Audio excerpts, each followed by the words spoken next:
Hello guys, Bimbi Moto here. For today's video ay meron naman tayong gagawin na pipinturahan, ano. So, ito yung gagawin natin ngayon, Mio Gear. So, ano bang gagawin natin? Pipinturahan natin ang magneto dahil kinakalawang na yan. So, tara, simulan na natin.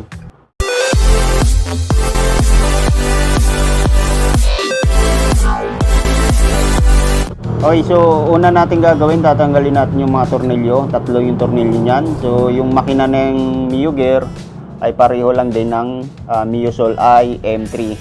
Saka itong Mio Gear at yung Gravis, no? So halos magka-same lang sila ng makina ng MSI, Mio Gear, M3, saka Gravis.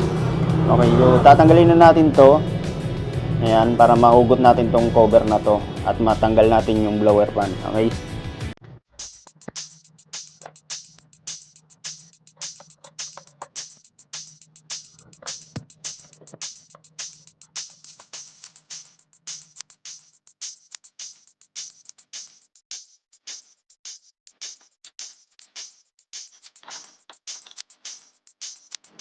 Okay, so meron siyang tatlong tornilyo, ano.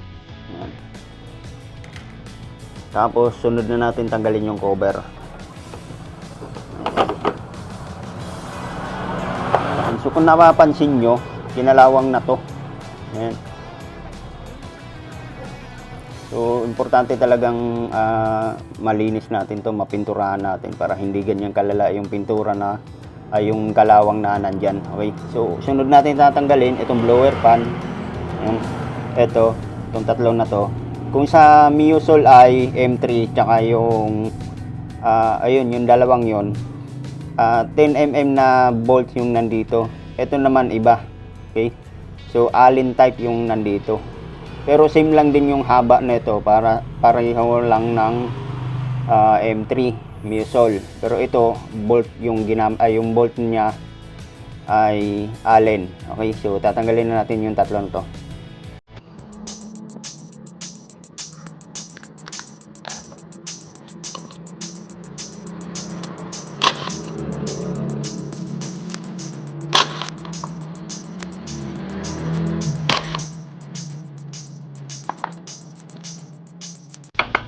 So, sobrang dumi, yun, no?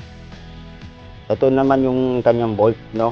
Same lang dito ng haba ng bolt ng M3, pero yung ulo lang yung nag-iba. Ayan.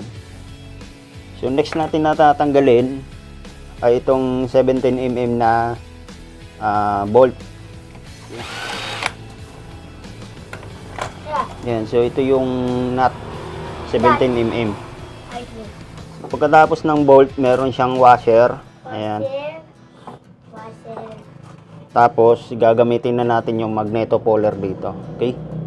So ito yung magneto puller natin, ano, universal. Ito pa rin yung ginamit ko nung nagtanggal ako ng magneto doon sa MSI. Ayan. So ganun pa rin, papasok natin ito. Yung pasok na ito counterclockwise. Ayan. Okay. So next, ito namang yung pantulak sa kanya. So clockwise naman yung pasok na ito.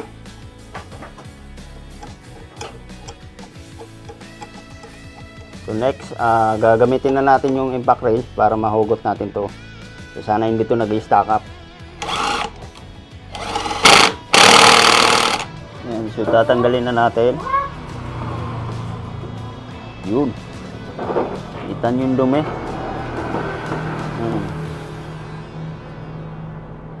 Yung kalawang napakakapal. Ayan, so habang nakatanggal yung magneto, pwede na natin itong sabunin, basahin para malinis naman tignan yung ating coil, no? Okay, so ito na yung magneto natin. Lilinisin na natin to. Gagamitan natin to ng steel brush. Ayan, para matanggal yung kalawang, saka natin siya pinturahan. Okay.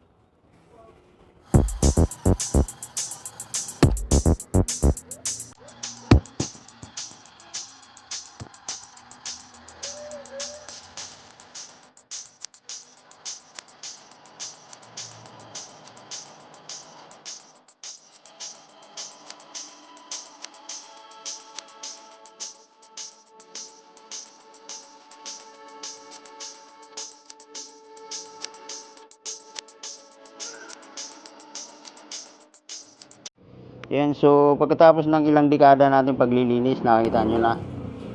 Napaka... Ayan, so napakakintab niya, no? Pupunasan lang natin to at pwede na natin ng pinturahan. So yung gamit ko nga pala dito is ito lang, mumurahin. Pero kung may budget naman kayo, pwede kayong gumamit ng Hitem black. Ito sa akin, dahil wala tayong budget, Bosni flat black. So pwede na to, temporary lang naman eh. Kung kinalawang, di pinturahan ulit. Ganun lang yung kadali. Ayan. So pupunasan lang natin to. Ayan, ibang-iba na sa dati, ano? Parang bago na siya ulit, oh. Ayan. So pipinturahan natin to, mga siguro 3 coat. Okay, so habang pinipinturahan natin to, pwede na natin linisin yung ating stator. Okay. So tara, punasan na natin to at pipinturahan na.